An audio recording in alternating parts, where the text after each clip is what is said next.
Hello everyone, this is विवेक पांडे। और बेटा आज हम लोग बात करेंगे बायोटेक्नोलॉजी एंड इट्स एप्लीकेशन में लास्ट टॉपिक के बारे में, जिसका नाम है इथिकल इश्यूज। ठीक है बेटा, तो बायोटेक्नोलॉजी में हम लोग आज इथिकल इशू की बात करेंगे। इथिकल इशू मतलब सिंपली आप लोग इसको समझ सकते हैं ऐसे कि इथिकल का मतलब होता है क्या सही है क्या गलत है। ठीक है बेटा, उन मुद्दों के बारे में आज हम लोग बात करेंगे। ठीक है, जैसा कि आप लोग जानते हैं कि हम लोग जीन ट्रांसफर करके जेनेटिकली मॉडिफाइड ऑर्गेनिज्म को बनाते हैं। ठीक, तो उससे क्या होता है, कभी कभी उन ऑर्गेनिज्म के लिए ये हार्मफुल हो जाता है। हमारे लिए तो फायदेमंद है, लेकिन उन ऑर्गेनिज्म के लिए ये बहुत ही हार्मफुल होता है। कभी कभी ऑर्गेनिज्म की डेथ हो जाती है। कभी कभी हम ऐसे जेनेटिकली मॉडिफाइड प्लांट बना लेते हैं जो क्या होता है, जैसे कि बीटी प्लांट्स हम लोगों ने बनाए, तो वो कभी कभी क्या होता है, कुछ ऑर्गेनिज्म के लिए वो टॉक्सिक हो जाते हैं, उनसे उनकी डेथ हो जाती है। ठीक है, तो बायोटेक्नोलॉजी से जो हम लोग जेनेटिकली मॉडिफाइड ऑर्गेनिजम्स को बना रहे हैं, ठीक है, उसके कुछ फायदे भी है कुछ नुकसान भी है। ठीक है बेटा, तो बायोटेक्नोलॉजी के अंदर हम लोग इन्हीं बातों का ध्यान रखेंगे। हम लोग ऑर्गेनिज्म को इस तरीके से मॉडिफाई करेंगे कि उसको कोई भी नुकसान ना पहुंचे। ठीक है बेटा, हमें इस तरीके से एक्सपेरिमेंट को अपने परफॉर्म करना है कि किसी भी लिविंग ऑर्गेनिज्म के ऊपर कोई भी हार्मफुल इफेक्ट नहीं आना चाहिए। उसके जीन को इस तरीके से मैनिपुलेट करें कि उसके अंदर कोई भी प्रॉब्लम ना आए। ठीक है बेटा, तो उन्हीं सारी चीजों का हम लोग बायोटेक्नोलॉजी में ध्यान रखेंगे। ठीक है, तो अब बेटा बात करते हैं हम लोग इथिकल इश्यूज की। The manipulation of living organism by human race can not go any further without regulation. मतलब इस लाइन का मतलब क्या है, जो हम लोग मैनिपुलेशन कर रहे हैं, ठीक है, किसी ऑर्गेनिज्म को मॉडिफाई करने के लिए उसके अंदर जीन ट्रांसफर करके जो भी बदलाव करना चाहते हैं, ठीक है, तो उसको हम लोग रेगुलेशन के साथ करेंगे। ठीक है, उसको हम लोग रेगुलेशन के साथ करेंगे। उसकी एक लिमिट होनी चाहिए। कोई भी अगर एक्सपेरिमेंट हम लोग कर रहे हैं तो उसकी एक लिमिट होनी चाहिए। ठीक है बेटा, अब बात आती है कि इस लिमिट को डिसाइड कौन करेगा। ठीक है, इस लिमिट को डिसाइड कौन करेगा, तो इसके लिए बहुत सारी कमिटी होती हैं। ठीक है बेटा, बहुत सारे ऑर्गेनाइजेशन हैं। जब हम किसी ऑर्गेनिज्म को मॉडिफाई करते हैं तो हमें कुछ इथिकल बातों का ध्यान रखना चाहिए। सम इथिकल स्टैंडर्ड आर रिक्वायर्ड, कुछ इथिकल स्टैंडर्ड रिक्वायर्ड होते हैं, जिसको हमारा ऑर्गेनाइजेशन, कुछ ऑर्गेनाइजेशन होते हैं उन्होंने कुछ स्टैंडर्ड बना रखे हैं। उन बातों का हम लोग एक्सपेरिमेंट करते वक्त ध्यान रखते हैं। जैसे कि इंडिया की बात करें तो Indian government setup organization, government ने एक ऑर्गेनाइजेशन बनाया है GEAC। ठीक है, इंडियन गवर्नमेंट ने एक ऑर्गेनाइजेशन बनाया है जिसका नाम है GEAC। ठीक है बेटा, ये क्या करता है, इसने कुछ अपने रूल्स बना रखे हैं। ठीक है, genetically engineering approval committee, GEAC का फुल फॉर्म क्या होता है, GEAC, genetically engineered approval committee. ठीक है बेटा, ये एक ऐसा ऑर्गेनाइजेशन है जो भी एक्सपेरिमेंट इंडिया के अंदर हो रहे हैं उनको ये कंट्रोल करता है, किस एक्सपेरिमेंट को करना चाहिए किसको नहीं करना चाहिए, कौन सा सही है कौन सा नहीं है, इन सब को डिसाइड कौन करता है, हमारा GEAC। ठीक है बेटा, तो नाम याद रखना है इसका, इंपॉर्टेंट एग्जाम में पूछा भी गया है, जेनेटिकली इंजीनियर्ड अप्रूवल कमिटी। तो इंडिया के अंदर अगर हम लोग कोई भी जेनेटिकली मॉडिफाइड ऑर्गेनिज्म बनाना चाहते हैं, कोई भी बायोटेक्नोलॉजी में अगर कोई भी वर्क करना चाहते हैं, तो उसको कंट्रोल कौन करता है, GEAC, genetically engineering approval committee. ठीक है बेटा, ये यहाँ पे ध्यान देगा कौन सा एक्सपेरिमेंट सही है कौन सा गलत है। जैसे हम लोगों ने क्या किया था, बीटी ब्रिंजल बना लिया था, ठीक है, लेकिन GEAC ने उसको बैन कर दिया इंडिया में। ठीक है, क्योंकि वो क्या था, सही नहीं था हमारे लिए। ठीक है, पूरी तरीके से हमारे लिए सेफ नहीं था, तो इसलिए बीटी ब्रिंजल को GEAC ने बैन कर दिया इंडिया में। तो GEAC एक ऐसी ऑर्गेनाइजेशन है जो कि देखती है कौन सा एक्सपेरिमेंट इंडिया में होना है कौन सा नहीं होना चाहिए बायोटेक्नोलॉजी के अंदर। ठीक है बेटा, तो इसका आप लोग ध्यान रखना। GEAC decision regarding the validity of GM research and the safety of introducing GM organism for public service. ठीक है, तो GEAC यहाँ पे ध्यान देती है कि जो भी रिसर्च हो रही है, ठीक है, वो कितना सेफ है हमारे लिए। ओके बेटा, तो इसको आप लोग स्क्रीनशॉट लो, फिर आगे की बात करते हैं। चलो बेटा, अब हम लोग बात करेंगे बायो पेटेंट की। तो पेटेंट क्या है, पेटेंट का मतलब समझो। पेटेंट का मतलब होता है अधिकार, एक राइट है। ठीक है, जैसे फॉर एग्जांपल कोई साइंटिस्ट किसी चीज को इन्वेंट करता है तो उसको उसका अधिकार रहेगा, उसके पास वो राइट रहेगा उसको पेटेंट कर दिया जाएगा, वो प्रोडक्ट उसके नाम से पेटेंट हो जाएगा, बिना मर्जी के कोई भी अब उस प्रोडक्ट को यूज नहीं कर सकता है बिना उसके अनुमति के, ठीक है। तो पेटेंट एक अधिकार होता है जो कि जो साइंटिस्ट, जिस साइंटिस्ट ने भी उस प्रोडक्ट को डिस्कवर किया है या इन्वेंट किया है उसको दिया जाता है, ठीक है बेटा। जैसे फॉर एग्जांपल मान लो कोई बल्ब है, ठीक है, ये कोई बल्ब है, अब किसी साइंटिस्ट ने इस बल्ब को बनाया है, ठीक है। ये एक ऐसा बल्ब है जो कि बहुत सस्ता है और बहुत ही कम इलेक्ट्रिसिटी लेता है और काफी दिनों तक चलता है, जल्दी फ्यूज नहीं होता है, ठीक है, बहुत ही अच्छी इफिशियंसी है इसकी।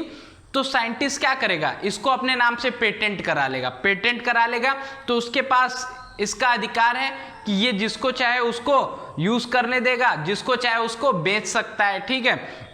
लेकिन अगर सपोज करो अगर साइंटिस्ट ने इस बल्ब का पेटेंट नहीं कराया होता तो कोई भी बड़ी कंपनी इस बल्ब का आइडिया, टेक्नोलॉजी चुरा लेती और फिर वो इसका यूज करती और इससे साइंटिस्ट को कोई फायदा नहीं होता है। तो पेटेंट से क्या होता है, राइट मिल जाता है, किसी भी साइंटिस्ट को उसके इन्वेंशन के लिए राइट मिल जाता है जिसके बिना अनुमति के, उस साइंटिस्ट के बिना अनुमति के अब कोई भी उसका यूज नहीं करता है। अगर कोई कंपनी उसका यूज करना चाहती है तो उस साइंटिस्ट को उसके लिए उसका जो भी कीमत होगा वो उसको चुकानी पड़ेगी, ठीक है बेटा।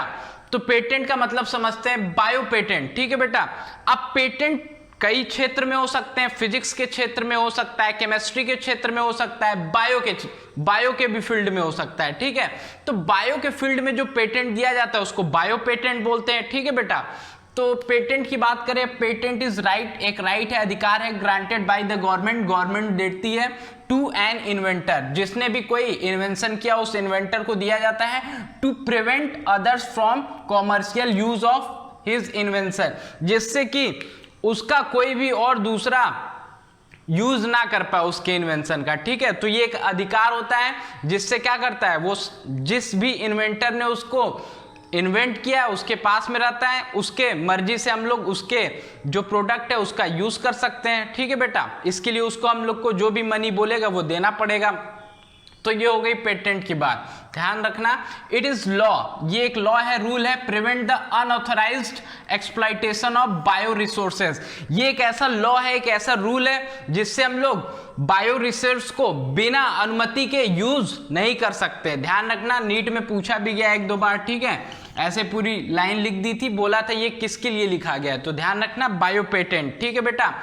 तो पेटेंट के बहुत सारे फायदे बेटा, इससे क्या होता है, बिना अनुमति के कोई भी प्रोडक्ट को बिना किसी जिसके नाम से पेटेंट है उसके बिना पूछे यूज नहीं कर सकती है, और कोई भी दूसरी कंट्री किसी भी कंट्री के बायो रिसोर्स को यूज नहीं कर सकती है उसके बिना अनुमति के, ठीक है बेटा।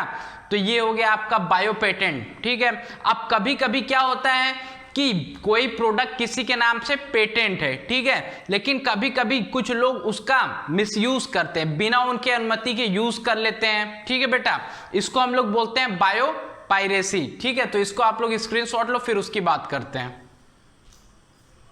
चलो बेटा, अब हम लोग बात करते हैं बायोपायरेसी की। तो बायोपायरेसी क्या होता है, किसी बायोलॉजिकल रिसोर्स की चोरी करना। पायरेसी का सिंपल मीनिंग होता है चोरी, ठीक है। अगर हम लोग बायोलॉजिकल रिसोर्स की चोरी करते हैं तो उसी को बोल देते हैं बायोपायरेसी, ठीक है। और जरा समझते हैं, biopiracy is the term used to refers to use of bio resources by multinational companies and other organization without proper authorization। क्या होता है कि बायो रिसोर्स की चोरी कर ली जाती है मल्टीनेशनल कंपनीज के द्वारा विदाउट प्रॉपर ऑथराइजेशन, बिना किसी परमिशन के, ठीक है, from countries and people concern without compensatory payment. तो बिना किसी पेमेंट के ही बहुत सारी मल्टीनेशनल कंपनीज क्या करती है, दूसरे कंट्रीज के बायो रिसोर्स को चोरी कर लेती हैं, ठीक है, और उसका यूज करती हैं, ठीक है।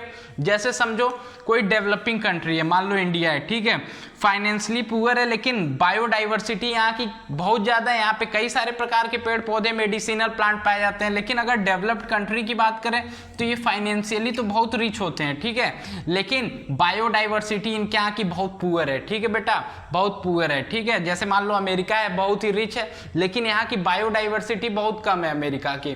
तो वो क्या है, फाइनेंशियली तो बहुत रिच है लेकिन उसकी बायोडाइवर्सिटी बहुत कम है। और इंडिया की बात करें तो फाइनेंशियली बहुत ही पुअर है लेकिन इसकी बायोडाइवर्सिटी बहुत ज़्यादा है। यहाँ पे कई सारे प्रकार के फ्रूट्स, पेड़ पौधे, मेडिसिनल प्लांट पाए जाते हैं, ठीक है। तो मल्टीनेशनल कंपनीज या बहुत सारी जो डेवलप कंट्री हैं वो हमारे बायो रिसोर्स को चोरी कर लेती हैं। पहले हमें बायो पेटेंट का उतना आइडिया नहीं था, तो कंपनियां क्या करती थी, बड़े बड़े देशों की हमारे यहाँ के प्रोडक्ट को ले जाती थी और वो अपने नाम से पेटेंट करा लेती थी। ठीक है, तो ये एक तरीके की बायोपायरेसी है। अब हमें क्या करना पड़ेगा, उन प्रोडक्ट को उनसे पूछ के यूज करना पड़ेगा। ठीक है, हम उन्हें कहीं बेच नहीं सकते हैं। अब हमें उन अपने यहाँ के प्रोडक्ट को बेचने के लिए उनसे परमिशन लेनी पड़ेगी, क्योंकि उन्होंने अपने नाम से पेमेंट करा लिया है। तो इसको बोलते हैं बायोपायरेसी। ठीक है, इसका एग्जाम्पल है बासमती राइस के भी केस में है। ठीक है, पहले आप लोग इसको नोट करो, फिर हम लोग बात करते हैं उसके बारे में। चलो बेटा, आप बात करते हैं बायोपायरेसी ऑफ बासमती राइस। ठीक है, तो इंडिया की अगर बात की जाए, the diversity of rice in India is one of the richest in the world. World में सबसे ज्यादा राइस की डाइवर्सिटी इंडिया में पाई जाती है। इंडिया में 2 लाख वैरायटीज लगभग पाई जाती हैं राइस की। ठीक है बेटा, तो दुनिया की सबसे ज्यादा राइस की वैरायटी कहाँ पाई जाती है, इंडिया के अंदर, जिसमें से 27 डॉक्यूमेंटेड वैरायटी है बासमती राइस की। किसकी है, बासमती राइस की। 2 लाख में से 27 डॉक्यूमेंटेड वैरायटी हमारे पास बासमती राइस की है। लेकिन एक बार क्या हुआ, 1997 में क्या हुआ, 1997 की बात है, and American company got the patent right of new basmati rice.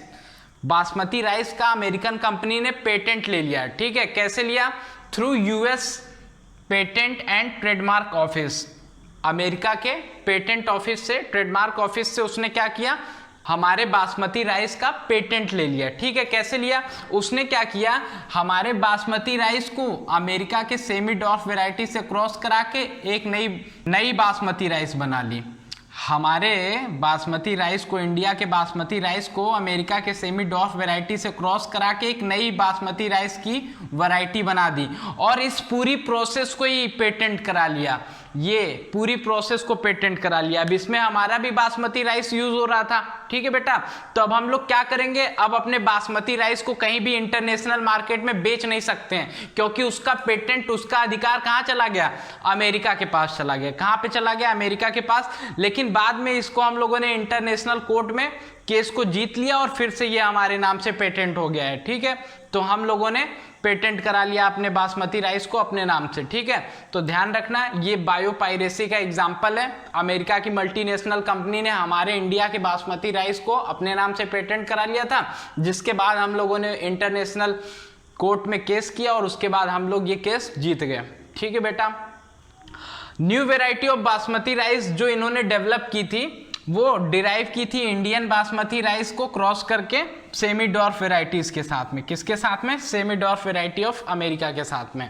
Similarly इसी तरीके के बहुत सारे अटेम्प्ट हुए हैं मेड टू पेटेंट लेने के लिए टर्मरिक और नीम को और टर्मरिक को भी पेटेंट लेने के लिए बहुत सारे ऐसे बायोपायरेसी के पेटेंट लेने की कोशिश की गई है। ठीक है बेटा, तो इस सारी बातों का ध्यान रखना। अब ये जो बायोपायरेसी है, अब ये जो हमारी बायोपायरेसी, इसको कैसे रोका जाए, क्या किया जाए। ठीक है बेटा, तो इसको आप लोग स्क्रीनशॉट लो, फिर बताते हैं कि बायोपायरेसी को कैसे रोक सकते हैं।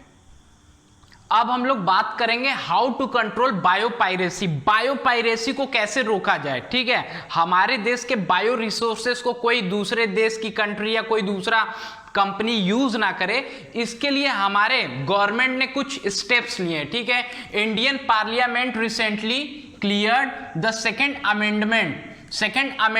अमेंडमेंट का मतलब होता है बेटा संशोधन करना। क्या करना, करेक्शन करना, संशोधन करना। Second amendment of Indian patent bill. Indian patent bill के अंदर कुछ चेंज किए गए हैं, जिससे क्या होगा, अगर कोई भी मल्टीनेशनल कंपनी हमारे प्रोडक्ट्स को यूज करती है तो उनको हमसे पहले परमिशन लेनी पड़ेगी। ठीक है, और कोई भी दूसरी कंपनी इसका पेटेंट ना ले ले, तो इसके लिए बहुत सारे रूल्स बनाए गए हैं। ठीक है बेटा, तो कोई भी कंट्री या कोई मल्टीनेशनल कंपनी हमारे बायो रिसोर्स को यूज ना कर ले।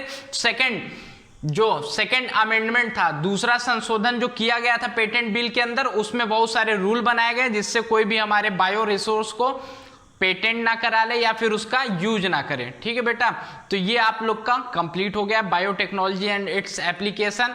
अब इसके बाद बेटा हम लोग बात करेंगे इकोलॉजी की। ठीक है, तो तो आज का जो लेक्चर था बहुत इंपॉर्टेंट है, कई बार नीट में क्वेश्चन पूछे गए हैं।